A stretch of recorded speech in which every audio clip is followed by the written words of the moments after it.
இன்றைக்கி புளி பேஸ்ட்டு பண்ணலாம். நான் அதுக்கு 1/4 கிலோ புளி எடுத்திருக்கேன். ஏன்னா உங்களுக்கு நிறையா செஞ்சு காட்ட வேண்டாம், கால் கிலோ 1/2 கிலோ அப்படி செஞ்சு பார்ப்பீங்க அப்படின்றதுனால நான் 1/4 கிலோ எடுத்திருக்கேன்.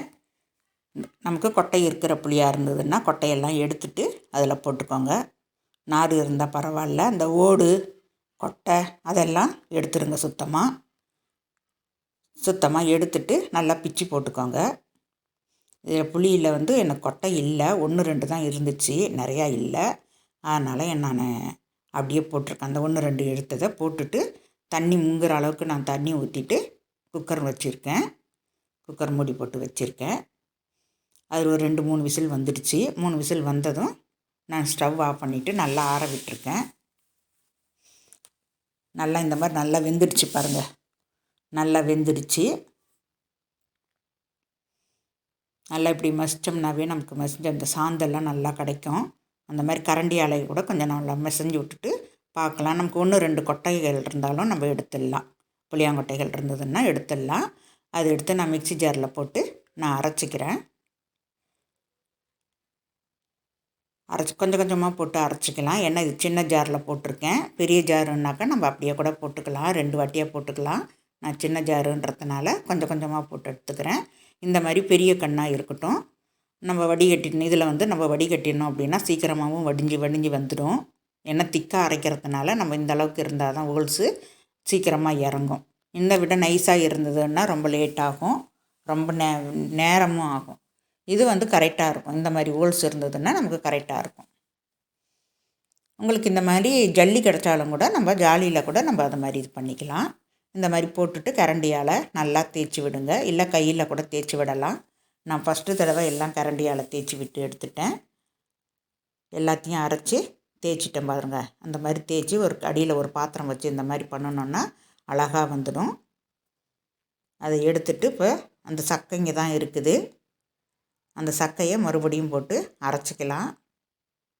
இன்னொரு வாட்டியும் போட்டு அரைச்சிக்கலாம். நமக்கு சக்கை கம்மியாக தான் கிடைக்கும் நம்ம சக்கையோடு போட்டு அரைச்சிட்டோம் அப்படின்னா.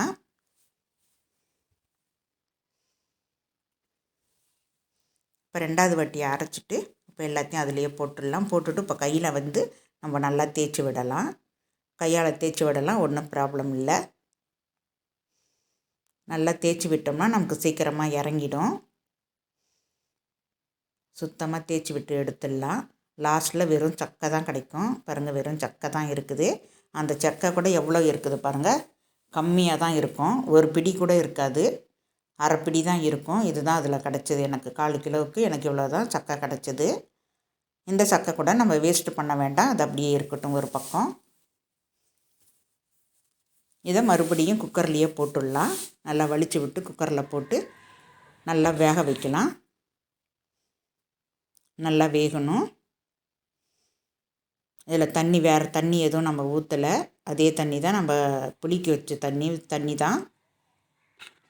நல்லா வேகட்டும் அதுலேயே. இதுக்கு தேவையான அளவு உப்பு நான் 1.5 டீஸ்பூன் போட்டிருக்கேன்.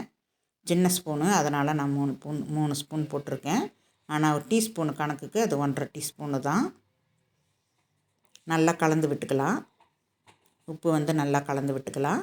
நல்லா கலந்து விட்டுட்டு அதுக்கப்புறம் ஸ்டவ் ஆன் பண்ணி மீடியமில் வச்சுக்கோங்க. ஸ்டவ்வை மீடியமாக வச்சு போடணும், இல்லைனாக்கா தெறிக்கும் புளி பேஸ்ட்டு நமக்கு அப்படியே தெரிச்சு செவரெல்லாம் வீணாக போயிடும். அதனால் மீடியத்தில் வச்சுக்கோங்க ஸ்டவ்வை. நல்லா கலந்து விட்டுட்டு மீடியத்தில் வச்சு நல்லா கொதிக்கட்டும். எவ்வளோ திக்காக இருக்குது பாருங்கள். இந்த மாதிரி செஞ்சு வச்சுக்கிட்டோம் அப்படின்னாக்கா நமக்கு 6 மாதம் வரைக்கும் கூட கெட்டு போகாது. சாதாரணமாக புளியே நமக்கு 1 வருஷம் வரைக்கும் இருக்கும். இருந்தாலும் கூட நம்ம பாருங்கள் நல்லா கொதிக்குது. இருந்தாலுமே கூட நம்ம தண்ணி விட்டு நம்ம கொதிக்க வைக்கிறோம் அப்படின்றதுனால ஒரு 6 மாதம் வரைக்கும் இருக்கும். ஃப்ரிட்ஜில் வச்சு ஃப்ரிட்ஜரில் வச்சு பண்ணினீங்கன்னா அது 1 வருஷத்துக்கிட்ட வரும். ஃப்ரிட்ஜில் வச்சோம் அப்படின்னா ஒரு 6 மாதம் தான் வரும். ஏன்னா நம்ம தண்ணி விட்டு கொதிக்க வச்சுருக்கோம். கொதிக்காமல் நம்ம இந்த தண்ணி விடாமல் நம்ம பேஸ்ட்டு பண்ண முடியாது, என்ன தான் கொதித்தாலும் கூட. இப்போ நான் எடுத்து ஆற விட்டுட்டேன். நல்லா ஆறிடுச்சு. நல்லா கொதி வந்ததுக்கப்புறம் நல்லா ஆறிடுச்சு. ஆறினதும் மறுபடியும் நல்லா கலந்து விட்டுக்கலாம். நல்லா கலந்து விட்டுட்டு நம்ம பாட்டிலில் போட்டுக்கணும். பிளாஸ்டிக் பாத்திரத்தில் போட்டுக்க வேண்டாம். பாட்டிலில் போட்டிங்கன்னா ரொம்ப நல்லது. நம்ம ஜாமெல்லாம் வாங்குவோம் இல்லையா வீட்டில், அந்த ஜாமுக்காக இந்த பாட்டிலெல்லாம் நம்ம வேஸ்ட்டு பண்ணாமல் கழுவி எடுத்து வச்சோம் அப்படின்னா அந்த ஜாம் பாட்டிலையே நம்ம போட்டுக்கலாம். இல்லை இதுக்காக நீங்கள் தனியாக பாட்டில் வாங்கினாலும் வாங்கி போட்டுக்கலாம். என்கிட்ட ஜாம் பாட்டில் இருக்குது. நான் அதெல்லாம் தூக்கி போட மாட்டேன். நான் அதை கழுவி வச்சுடுவேன்.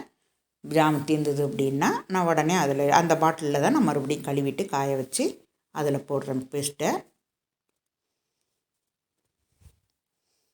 பாட்டிலில் போட்டால் தான் நல்லது, பிளாஸ்டிக்கில் வேண்டாம். நான் பாட்டிலில் போட்டிருக்கேன். பாட்டிலில் போட்டுட்டு உங்களுக்கு காட்டுறேன்.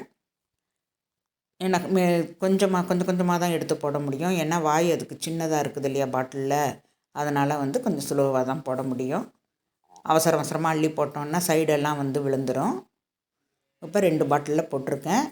இன்னும் எனக்கு 1/4 கிலோ புளிக்கு 1.5 பாட்டில் வந்திருக்குது. பேஸ்ட்டு உங்களுக்கு வேணும்னாலும் சொல்லுங்கள், நாங்கள் ரெடி பண்ணி தரேன். இந்த வீடியோ எப்படி இருக்குன்றதை கமெண்ட் பாக்ஸில் சொல்லுங்கள். தேங்க்யூ ஃபார் வாட்சிங்.